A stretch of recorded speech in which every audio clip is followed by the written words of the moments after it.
요한복음 11장에 보면 예수님께서 나사로의 죽음을 아시고 그의 집에 방문하는 장면이 나옵니다. 그때 나사로의 큰 여동생 마르다가 집 앞에 나와 주님을 맞이합니다. 그때 그녀가 예수님께 했던 말을 보면 그녀의 믿음이 참 뛰어나다는 것을 우리는 알 수가 있습니다. 그녀가 예수님께 뭐라고 이야기합니까? 주께서 여기 계셨더라면 내 오라비가 죽지 아니하였겠나이다. 그러나 나는 이제라도 주께서 무엇이든지 하나님께 구하는 것을 하나님이 이루실 줄 아나이다. 이 말을 들은 예수님께서 이렇게 말씀하십니다. 내 오라비가 다시 살아나리라. 여기까지만 보면 마르다가 정말 뜨거운 믿음을 가지고 있는 것처럼 보입니다. 야, 참 좋은 믿음이다 라고 우리는 생각을 합니다. 그런데 몇 절을 더 읽다 보면 마르다의 반응이 좀 달라지고 있다는 것을 우리는 느끼게 됩니다. 예수님께서 정말로 죽은 나사로를 살리기 위해 돌을 옮겨놓을 것을 명령합니다. 그런데 주님께서 믿음의 능력을 행하시겠다고 하던 그때에 마르다가 이렇게 반응합니다. 주여, 죽은 지 나흘이 되었음에 벌써 냄새가 나나이다. 아까까지만 해도 주님, 우리 오라버니가 다시 한번 하나님의 능력으로 살아날 것이라 믿습니다 라고 믿음으로 고백했는데 몇 절 지나지 못해 예수님께서 돌을 옮겨놓으라, 내가 살릴 것이다 라고 예수님께서 능력을 행사하기 바로 직전에 마르다는 아니 죽은 지 오래돼서 냄새가 나나이다. 나사로 오빠는 살아날 수가 없습니다. 큰 믿음의 소유자인 것처럼 고백했던 그녀가 예수님께서 실제로 능력을 행하려고 하는 그 순간에 그러한 일은 일어나지 않을 것입니다 라고 의심하는 투로 이야기합니다. 그러자 예수님은 좀 강력한 어투로 마르다에게 이렇게 말씀하십니다. 내 말이 너가 믿으면 하나님의 영광을 보리라 하지 아니하였느냐. 다시 말하면 뭡니까? 이 말씀은 믿음이 있으면 하나님의 큰 능력을 볼 것인데 왜 믿지 않느냐라는 그러한 뜻 아니겠습니까? 믿음이 있다고는 하지만 믿음의 능력을 의심하는 마르다를 보면서 우리의 모습이 오버랩됩니다. 교회에 다니면서 스스로 믿음이 있다고는 생각하지만 정말 믿음대로 될 것이라는 사실에 대해서는 의심합니다. 우리가 병이 낫게 해달라고 기도는 많이 하는데요. 정말로 믿음의 능력으로 병이 나을 수 있을 것인가? 라는 것에는 의심합니다. 내가 우리 부모님의 문제를 위해서 기도하면 해결되겠지. 내가 우리의 자녀의 문제를 위해서 기도하면 해결되겠지. 기도하지만 또 막상 정말 우리 부모님의 문제가 해결될까? 정말 우리의 자녀의 문제가 해결될까? 의심합니다. 과연 오늘날의 시대에도 믿음의 능력은 가능한 것인가? 믿음이라는 단어가 이미 생명력을 다해 추상화된 지 형식화된 지 오랜 시간이 된 것 같은데 그래서인지 수많은 교회에서는 믿음을 외쳐보지만 왠지 강력한 의미로 우리 마음 가운데 와닿지 않습니다. 믿음은 기독교의 가장 중요한 핵심인데도 불구하고 이상하리만큼 믿으라고 할 때 도대체 어떻게 해야 될 것인가 갈피를 못 잡는 분들도 계시다는 것이에요. 그래서 믿음을 그냥 단순히 자신이 바라는 대로 앞으로 잘 될 것이야 라는 자기 긍정 정도로 생각할 때가 많이 있습니다. 그러다 보니 믿음에 대하여 듣기는 많이 듣는데 전혀 믿음의 능력을 행하거나 맛보지 못하며 살아갑니다. 우리는 믿음의 능력을 강구하지만 그 능력이 우리의 삶 가운데 실제로 일어날 것이라 기대하지 않는 것, 꿈과 비전은 가지고 있지만 그 꿈과 비전이 정말로 우리의 삶 가운데, 우리의 현실 가운데 일어날 것인가에 대해서는 전혀 기대하지 않는 것, 이것이 혹시 우리의 믿음이십니까? 믿는다고는 하지만 설마 진짜로 그러한 일들이 일어날 것인가 의심하는 사이에 우리의 믿음은 현실과 전혀 상관없는 동떨어진 무의미한 종교적인 단어로, 형식적인 단어로 전락하고 맙니다. 믿음이 있다고는 하지만 믿음의 능력이 전혀 일어나지 않는 기독교는 그 자체로 무능입니다. 여러분 어떠세요? 여러분의 신앙은 어떠십니까? 여기 계신 분은 적어도 5년 이상, 10년 이상, 어쩌면 모태에서부터 믿고 계신 분도 계실지 몰라요. 교회에서 아마 믿음이라는 단어는 인이 박히도록, 귀에 아마 못이 박히도록 아마 들으셨을 겁니다. 여러분의 삶 가운데 얼마만큼 믿음의 능력을 맛보며 살아가고 계십니까? 혹시 믿는다고는 하지만 우리의 마음 가운데 의심이 앞설 때가 더 많이 있지는 않으셨습니까? 아멘. 믿는다고는 하지만 정말 그런 일이 정말로 일어날 것인가에 대해서 기대하지 않고 살아갔던 때가 더 많이 있지 않습니까? 우리의 신앙의 능력이, 우리의 믿음의 능력이 안 일어나는 그런 가장 큰 이유가 바로 그러한 믿음 때문입니다. 그러나 여기에 놀라운 반전이 있습니다. 그 반전은 무엇입니까? 우리가 살고 있는 시대적 성향과 문화적 환경으로 인해 믿음의 능력은 일어나지 않을 것이야 많은 사람들이 의심하는 그러한 분위기에 우리는 살아가고 있지만 그 능력이 우리 가운데 더 크게 역사할 것이라는 가능성은 어느 시대보다도 훨씬 높아졌다는 것입니다. 믿으십니까? 믿음의 능력은 전혀 예측하지 못하는 시기, 그 능력을 무시했던 시기에 가장 강렬한 방식으로 증명된다는 사실 여러분 믿으시길 바랍니다. 그러한 시기가 어느 시기였습니까? 바로 사무엘 시기였습니다. 사무엘 직전의 시대는 영적으로 매우 암울했던 시기입니다. 믿음이 있었다라고 주장했던 사람들은 많이 있습니다. 믿음을 가지고 있다라고 이야기했던 사람들은 많이 있었습니다. 성막에 나가 열심히 제사 드린다고 했던 사람들은 많이 있었습니다. 그런데도 불구하고 영적인 능력이 하나도 드러나지 않았던 시기, 성경은 그때의 상황을 이렇게 이야기합니다. 사무엘상 3장 1절, 아이 사무엘이 엘리 앞에서 하나님을 섬길 때에는 여호와의 말씀이 희귀하여 이상이 흠이 보이지 않았더라.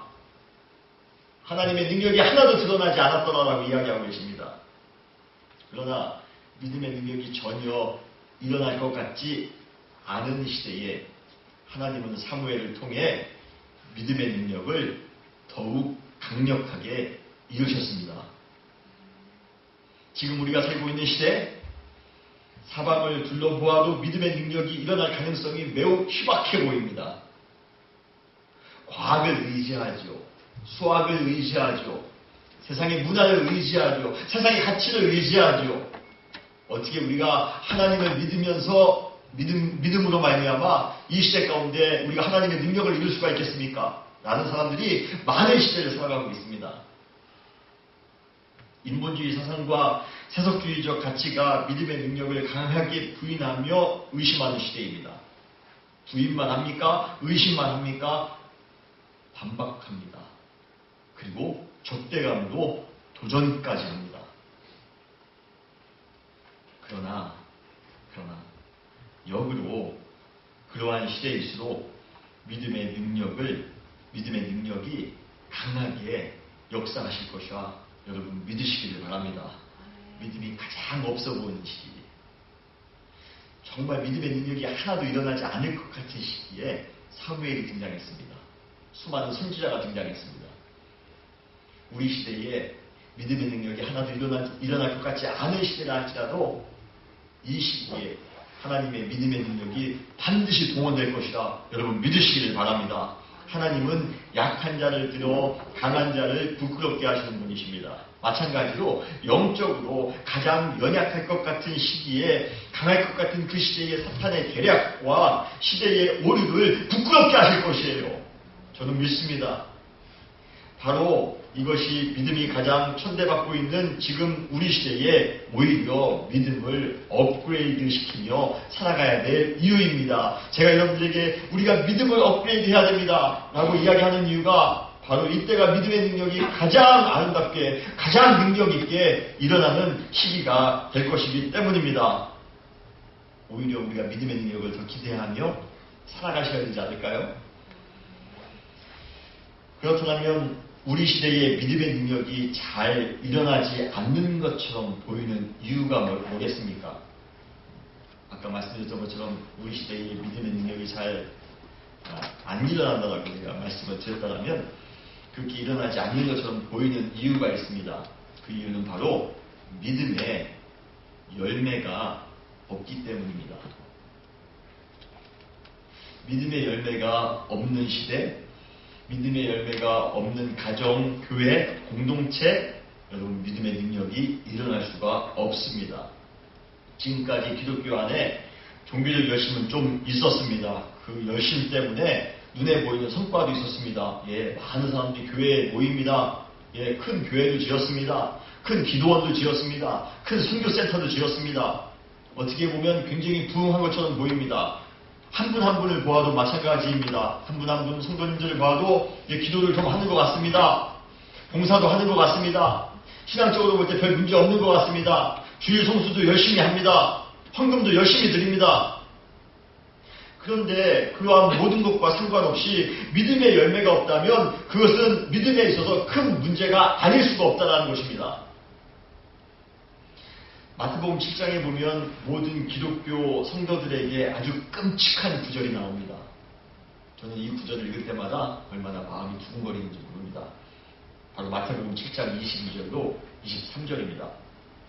그날에 많은 사람이 나더러 이르되 주여 주여 우리가 주의 이름으로 선지자 노릇하며 주의 이름으로 귀신을 쫓아내며 주의 이름으로 많은 권능을 행하지 아니하였나이까 하리니 그때에 내가 예수님이 그들에게 밝히 말하되 내가 너희를 도무지 알지 못하니 불법을 행하는 자들아 내게서 떠나가라.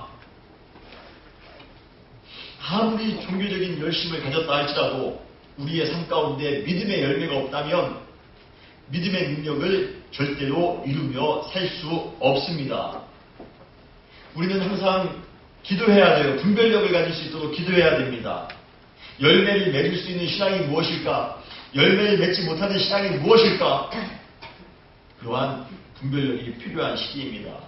오늘 본문에 보면 마가복음 11장 믿음의 열매가 없으면 믿음의 능력은 고사하고 얼마나 비참한 결과를 가져오는지를 우리에게 보여주고 있습니다. 마가복음 11장에 예수님의 시대에도 외형적으로 믿음의 격식은 잘 갖추어져 있는 듯합니다. 40여 년 동안 지었다라는 그 어마어마한 성전이 있습니다. 그 속에서 북적이며 제사를 드리기 위해 분주하게 돌아다니는 그러한 사람들도 많이 있습니다. 어쩌면 굉장히 믿음이 있어 보입니다. 그러나 내면적으로 잘 확인해 봤더니요. 내면적으로 잘 그 시대의 종교를 확인해 봤더니 믿음의 능력이 아주 마른 나무처럼 고사되었다는 것입니다. 예수님께서 예루살렘에 입성하시는 날 이제 앞으로 예수님은 5일 후에 십자가를 치실 것입니다. 우리가 말하는 고난주간의 시작이 바로 마가복음 11장부터 시작합니다. 예수님께서 입성하시는 날, 예루살렘에 입성하시는 날 예수님께서 하신 일이 첫 번째 날 하신 일이 우리가 오늘 읽은 본문 바로 위에 마가복음 11장 11절에 아주 간략하게 정리되어져서 나옵니다. 예수님께서 첫 번째 고난주간 첫 번째 주일날에 첫 번째 날에 예루살렘에 입성하셨던 일이 뭐냐면요. 예수님께서 예루살렘에 이르러 성전에 들어가서 모든 것을 둘러보셨다라고 이야기하고 있습니다. 고난주간 첫 번째 날 예수님이 하신 것은 성전에 들어가서 모든 것을 둘러보신 것입니다. 예수님이 무엇을 둘러보셨을까요? 기도하는 사람들을 보셨을까요? 열심히 봉사하는 사람들을 보셨을까요? 찬양하는 사람들을 보셨을까요? 예수님이 과연 성전에 들어가 첫 번째 날 보신 것은 무엇일까요? 잘 모르겠습니다. 아직까지는. 그렇지만 성경은 단지 예수님께서 모든 것을 둘러보셨다고만 이야기하고 계십니다. 문제는 그 다음 날입니다. 두 번째 날. 예수님께서는 좀 상식적으로 이해가 되지 않는 일을 행하셨습니다. 바로 잎사귀는 무성하지만 열매가 없었던 무화과 나무를 저주하신 것입니다. 오늘 보면 14절에 보면 예수께서 나무에게 말씀하여 이르시되 이제부터 영원토록 사람이 내게서 열매를 따먹지 못하리라. 이 저주가 그런데 십자리 이해가 되지 않는 이유는 마가가 고백했던 것처럼 이는 무화과의 때가 아니기 때문입니다. 무화과의 때가 아니어서 무화과의 열매가 없는 그 나무를 예수님은 무화과 열매가 없다는 이유로 저주하셨다는 것입니다. 어떻게 이러실 수가 있을까? 오해가 되기도 하지만 예수님께서 왜 자연의 법칙에 따라 열매가 없는 것이 당연했던 그 무화과 나무를 저주한 것일까? 우리는 그 이유를 잘 아셔야 됩니다. 그것은 바로 무화과 나무의 잎사귀가 무성한 것처럼 외적으로 무성해 보이는 믿음을 가지고 있지만 전혀 이스라엘의 그 가시적인 믿음, 그 믿음이 열매가 없을 때에 그 가시적인 믿음이 결과적으로 어떠한 결론에 이를 것인가를 보여주기 위한 한편의 생생한 상징이라는 것입니다. 열매가 없는 신앙이 얼마만큼 우리에게 안 좋은 영향을 주는 것인가에 대한 그러한 생생한 상징이라는 것이에요. 여기에 무화과나무는 이스라엘의 국가로 성경에서 포도나무와 감람나무와 더불어 항상 이스라엘을 대표하는 나무 가운데 하나였습니다. 그러므로 여기 나오는 무화과나무는 사실은 뭘까요? 이스라엘을 지칭합니다. 무화과나무의 잎이 무성한 것처럼 이스라엘의 종교적 열심은 요란했지만 그 안을 자세히 살펴보니 신앙의 열매는 하나도 없다는 것입니다. 그래서 예수님께서는 이스라엘의 잘못된 믿음을 경고하시기 위하여 열매 없는 무화과 나무를 저주하셨다는 것이에요. 열매가 없으면 저렇게 된다는 것입니다. 입이 무성해서는 안 된다는 것이에요. 성전은 누구도 부인할 수 없는 이스라엘의 신앙의 가장 중요한 핵심입니다. 아마 그 당시 성전 중심의 믿음은 최고조에 달했던가 봅니다. 예배드리기 위해 성전을 찾는 사람도 많고 그들을 섬기기 위해 일하는 사람들도 많이 있었습니다. 항상 장터와 같이 북적거렸던 성전. 그러나 이스라엘의 신앙이 격식과 조직, 전통과 제도에는 철저했지만 삶 가운데 믿음의 열매를 맺는 것에는 전혀 관심이 없었다는 것이에요. 마치 잎사귀는 무성하나 열매가 전혀 없는 무화과 나무처럼 말입니다. 믿음의 열매에는 무관심한 채 믿음의 문의에만 전념하는 이스라엘의 신앙을 향해 예수님의 혹독한 진노와 책망이 시작되었습니다. 그것이 바로 마가복음 오늘 본문 15절로 17절에 나옵니다. 예수께서 성전에 들어가사 성전 안에서 매매하는 자들을 내어 쫓으시며 돈 바꾸는 자의 상과 비둘기 파는 자들의 의자를 둘러엎으시며 내 집은 만민이 기도하는 집이라 너희가 강도의 소굴로 만들었도다. 무화과 나무가 저주를 면하지 못했던 것처럼 믿음의 열매가 없는 이스라엘도 저주에서 벗어나기 힘들 것입니다. 또한 믿음을 알기는 하나 전혀 그 능력이 나타나지 않은 우리의 믿음, 전혀 열매를 맺지 못하는 우리의 믿음 역시 예수님의 심판에서 자유하지 못할 것입니다.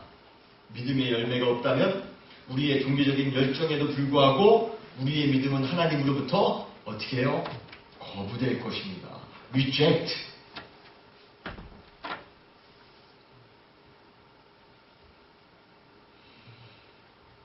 여러분의 믿음은 어떠십니까? 과연 우리는 믿음의 열매를 맺으면서 신앙생활을 하고 계십니까?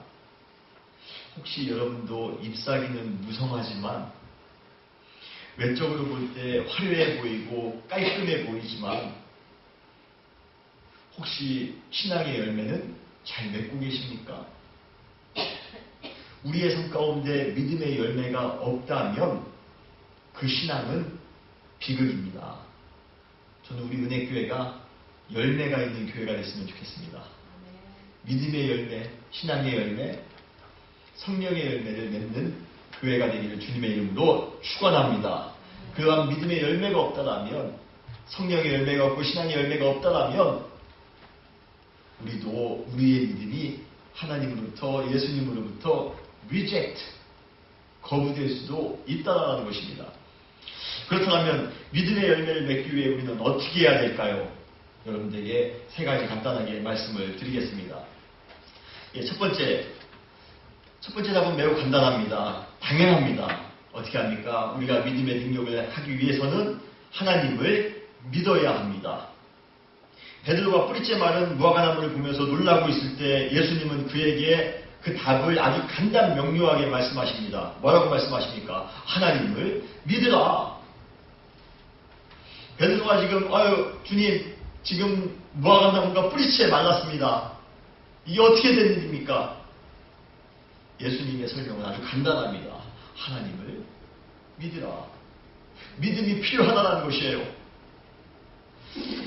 하나님을 믿는다는 것은 그분의 존재뿐만 아니라 그분이 가지고 계신 모든 성품, 그분이 하실 수 있는 모든 능력을 모두 우리가 믿어야 합니다. 믿음은 하나님 나라의 능력이 이 땅 가운데에 가능할 수 있도록 하는 영적인 에너지입니다. 하나님 나라의 놀라운 능력이 하나님 나라에서만 그냥 이루어지는 것이 아니라 이 땅 가운데도 가능하게 하는데 그 가능한 이유가 바로 믿음 때문이랍니다. 우리가 주기도문에 어떠한 기도하죠?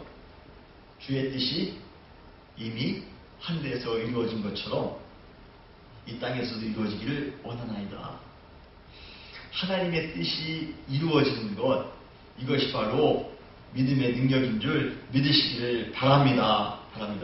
전혀 우리 현실에서 이해되지 않는, 가능하지 못할 것 같은 그러한 일들이 하나님 나라에서처럼 하나님에 의해 이 땅 가운데에서도 이루어질 수 있다라는 것입니다. 그래서 예수님은 이렇게 말씀하십니다. 오늘 본문 23절에 누구든지 이 산더러 들리어 바다에 던져지라 하면 그 말하는 것이 이루어질 줄 믿고 그 마음에 의심하지 아니하면 그대로 되리라. 믿음의 능력에 대해서 이처럼 역동적으로 표현한 구절도 없을 것입니다. 믿음의 능력이 우리가 살고 있는 자연계에서는 불가능한 사건일 수 있으나 하나님 나라에서는 너무도 자연스러운 일이 될 것입니다. 하나님 나라에서는 기적이 일상이며 기적이 상식이 될 것입니다. 전능하신 하나님께서 계신 곳인데 어떠한 것이든 불가능한 것이 있겠습니까? 그런데 그러한 모든 역사는 우리가 하나님을 진실로 믿을 때 가능한 줄 믿습니다.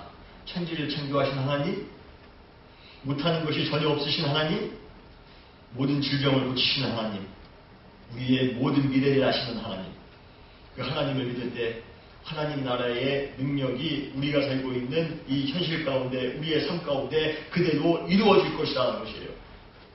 그것이 산을 옮겨 바다에 던져지라는 그러한 이성적으로 생각할 때 터무니없어 보이는 것이라 할지라도 얼마든지 가능할 줄 믿습니다.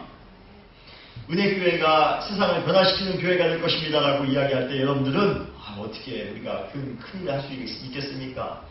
큰 교회도 못하는 것을 어떻게 우리 은혜교회가 할 수 있겠습니까? 라고 여러분들이 말씀하실지 모르지만 우리 은혜교회가 이 지역을 변화시킬 수 있습니다. 우리 은혜교회가 전 세계를 변화시킬 수 있습니다. 라는 것이 우리에게는 터무니없이 들릴지는 모르지만 믿음이 있다면 얼마든지 가능함을 여러분 믿으시길 바랍니다. 은혜교회는 하나님을 진정으로 믿는 교회가 되길 바랍니다. 인간의 불가능성에 함몰되어 소극적으로 수동적으로 마지못해 겨우 사는 불쌍한 인생 집합소가 아니라 하나님의 모든 가능성에 온전히 의지하여 적극적이고 능동적으로 삶을 개척하여 살아가는 믿음의 영적 공동체가 되기를 바랍니다. 못할 것 같아 지레 포기하는 상류 싸구려 집단이 아니라 믿음으로 모든 것을 할 수 있다고 당당하게 도전하는 영적 능력의 공동체가 되기를 바랍니다. 그러기 위해 모든 것을 가능케 만드시는 하나님을 믿으며 살아가야 됩니다. 전능하신 하나님, 존재하신 하나님, 편만하신 하나님, 영원하신 하나님, 불변하신 하나님, 그 하나님을 믿으시길 바랍니다. 믿음의 주요, 우리를 온전케 하시는 주님만을 바라보는 믿음의 공동체가 되기를 주님의 이름으로 축원합니다. 그러한 하나님을 믿으며 살아가는 그러한 공동체가 될 때 비로소 우리는 믿음의 열매를 맺을 뿐만 아니라 믿음의 능력이 항상 어느 순간에도 가능하게 될 것이라는 것입니다. 두 번째로 믿음의 열매를 맺기 위해 우리는 하나님께 믿음으로 간구해야 됩니다. 오늘 본문 24절에 보면 그러므로 내가 너희에게 말하노니 무엇이든지 기도하고 구하는 것은 받은 줄로 믿으라. 그리하면 너희에게 그대로 되리라 말씀하십니다. 우리 지난주에도 믿음의 업그레이드를 위해서 기도 외에는 그러한 것이 없다라고 제가 말씀을 드렸습니다. 이번 주에도 또 기도 이야기가 나옵니다. 여러분, 우리가 믿음을 업그레이드하기 위하여, 믿음의 열매를 맺기 위하여, 믿음의 능력을 이 시대 가운데 행하며 살기 위하여 가장 필요한 것은 바로 기도입니다. 야고보서 5장 16절로 17절에 보면 의인의 간구는 역사하는 힘이 크다라고 말씀하고 계십니다. 우리가 예수 그리스도를 믿는 그 믿음을 가지고 기도할 때에, 하나님을 믿는 그 믿음을 가지고 기도할 때에 놀라운 역사가 우리 가운데 이루어질 수 있음을 성경은 이야기하고 있습니다. 그러면서 예로 이야기한 인물이 바로 엘리야입니다. 전 성경 가운데 정말 간절히 기도했던 사람, 정말 필사적으로 기도했던 사람이 누구일까라고 저에게 물으신다면 저는 엘리야라고 이야기하고 싶습니다. 야고보서는 계속 이렇게 이야기하고 있습니다. 엘리야 우리와 성경이 같은 사람이로되 우리와 똑같은 인격을 가지고 있고 똑같은 사람이라는 것입니다. 그가 비가 오지 않기를 간절히 기도한즉 3년 6개월 동안 땅에 비가 오지 아니하고 다시 기도하니 하늘이 비를 주고 땅이 열매를 맺었느니라 라고 이야기하고 계십니다. 기도했더니 가능하다는 것이에요.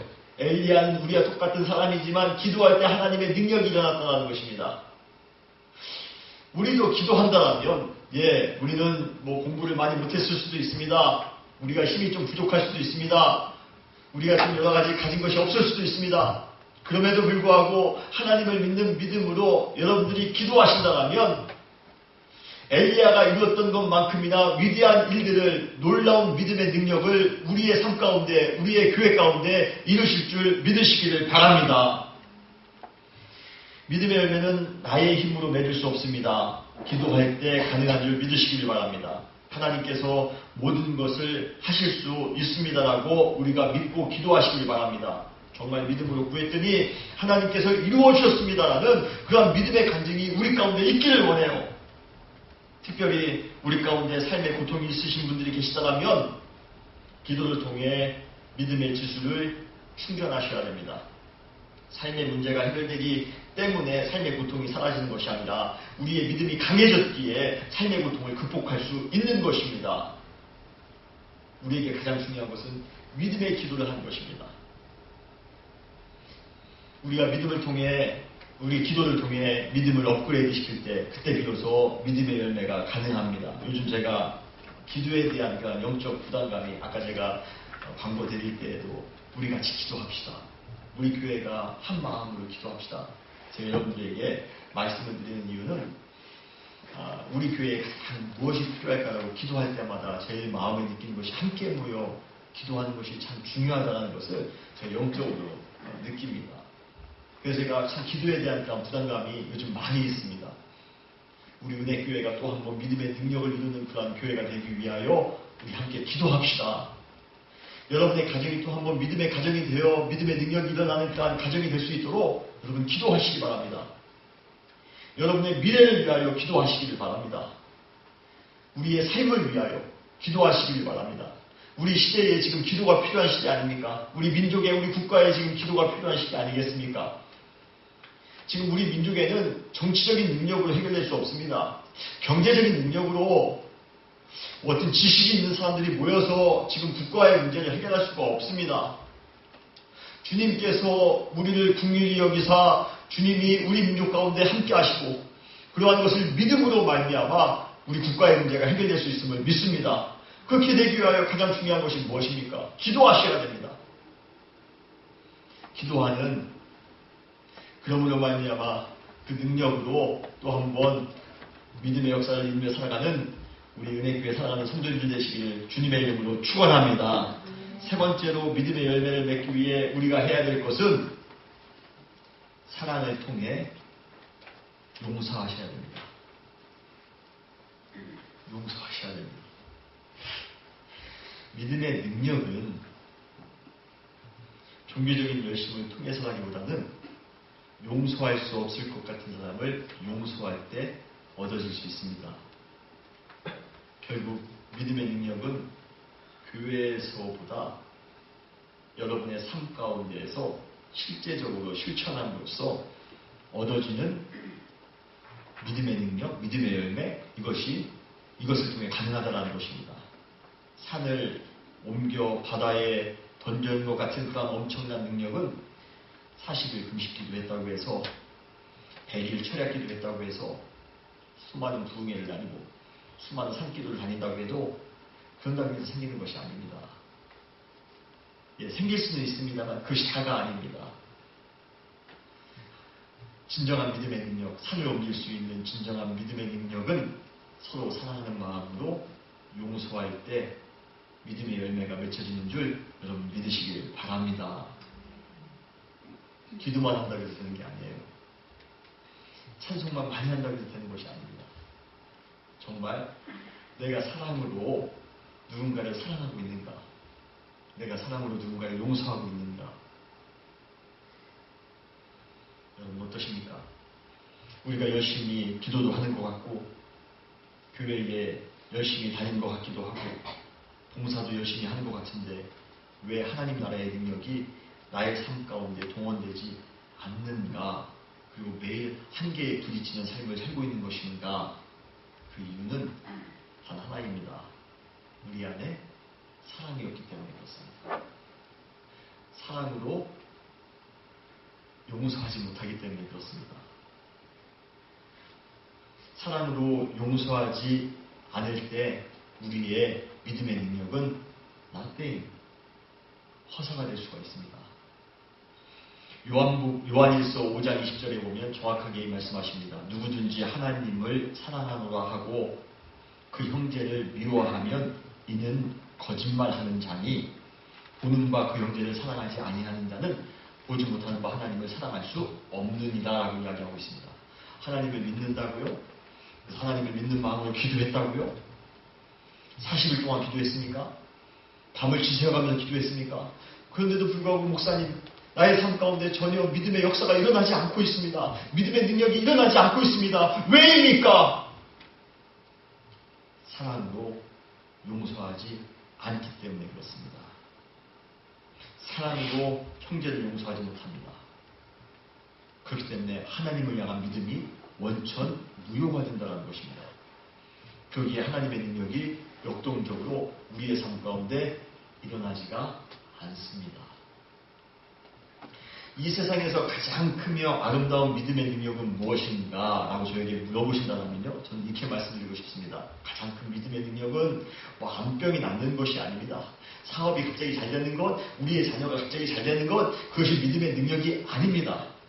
가장 큰 믿음의 능력은 인간의 본질적이며 고질적인 죄의 문제가 용서받는 것이 믿음의 가장 큰 능력임을 여러분 믿으시기를 바랍니다. 내 안에 있는 죄의 문제가 해결되는 것, 이것만큼 큰 믿음의 능력이 어디 있겠습니까? 죄에서 자유로워지는 것처럼 놀라운 능력은 없습니다. 그런데요, 그러한 능력이 어떻게 생깁니까? 그러한 능력은 바로 옆에 있는 형제, 옆에 있는 자매, 옆에 있는 사랑하는 가족, 옆에 있는 사랑하는 성도님들을 사랑하며 용서할 때 얻어질 수 있음을 여러분 믿으시길 바랍니다. 오늘 본문은 이렇게 마감합니다. 서서 기도할 때에 아무에게나 혐의가 있거든 어떻게 해요? 용서하라. 그리하여야 하늘에 계신 너의 아버지께서도 너희의 허물을 용서해 주실 것이다. 내가 하나님으로부터 용서받는 그 어마어마한 믿음의 능력을, 그 어마어마한 믿음의 열매를 여러분들이 경험하시기 위하여 우리가 먼저 해야 될 것이 무엇입니까? 서서 기도할 때에 아무에게나 혐의가 있거든 용서하라. 믿음의 열매를 맺기 원하신다면 서로 용서하시기 바랍니다. 서로에게 감정적인 문제가 남아있다면 믿음의 열매를 맺을 수가 없습니다. 성도가 교회에서 기도도 하고 봉사도 하고 헌신도 하고 주일 성수도 하고 다 해야 됩니다. 그러나 더 중요한 것은 여러분 삶 가운데 나아가셔서 용서하시기 바랍니다. 여러분의 가족을 용서하시기 바랍니다. 여러분의 친구를 용서하시기 바랍니다. 이제 올해가 한 달밖에 안 남았네요. 우리의 믿음을 업그레이드 하기를 원하실진데 주님께서 나의 죄를 용서하셨던 것처럼 형제와 자매를 용서하시기 바랍니다. 한 달 동안 우리 교회의 미션은 기도하면서 용서하는 것입니다. 기도하면서 사랑하는 것입니다. 저도 올해를 보면서 참 여러 가지 인간관계에 있어서 많은 상처가 있었던 것 같습니다. 사실은 이 마지막 구절을 준비하면서 얼마나 마음이 뜨거웠는지 몰라요. 내가 먼저 수많은 사람들을 용서해야 되는 거구나. 수많은 사람들을 사랑해야 되는 거구나. 그래야지만이 하나님의 능력이 내가 섬기는 교회 가운데, 내가 사랑하는 가족 가운데, 그리고 지금 이 시대 가운데 넘칠 수가 있는 것이구나. 제가 철저하게 배웠습니다. 그래서 저는 한 달 동안 용서하기 위하여, 물론 대면에서 용서하기가 힘들다면 여러분 먼저 용서를 선포하세요. 먼저 용서부터 선포하시고 그 다음에 하나님 앞에 용서할 수 있는 힘을 달라고 기도하시길 바랍니다. 그리고 이 한 달 동안 관계의 문제가 해결되어진다면 2017년도부터 여러분들은 엄청난 믿음의 능력을 여러분의 삶 가운데에서, 우리의 교회 가운데에서 경험하게 되실 것입니다. 믿음의 능력은 종교적인 열심을 통해라기보다는 어쩌면 실제적으로 사랑하는 것에서부터 시작되는 것일 수도 있습니다. 여러분 믿음을 가지시고 우리가 믿음의 열매를 맺기 위하여, 그리고 믿음의 큰 능력을 행하기 위하여 하나님 믿으세요. 그 믿음을 갖고 여러분 기도하세요. 그렇지만 또 나아가서 여러분 구체적으로 사랑하시며 용서하시길 바랍니다. 우리 12월 달이 바로 그러한 달이 되기를 원합니다. 하나님을 철저하게 믿으며 그리고 기도하며 그로 인하여 우리가 또 수많은 사람들을 용서하며 사랑하며 그리하여 열매를 맺으며 믿음의 능력을 경험하시는 여러분 되시기를 주님의 이름으로 축원합니다. 다시 기도하시겠습니다.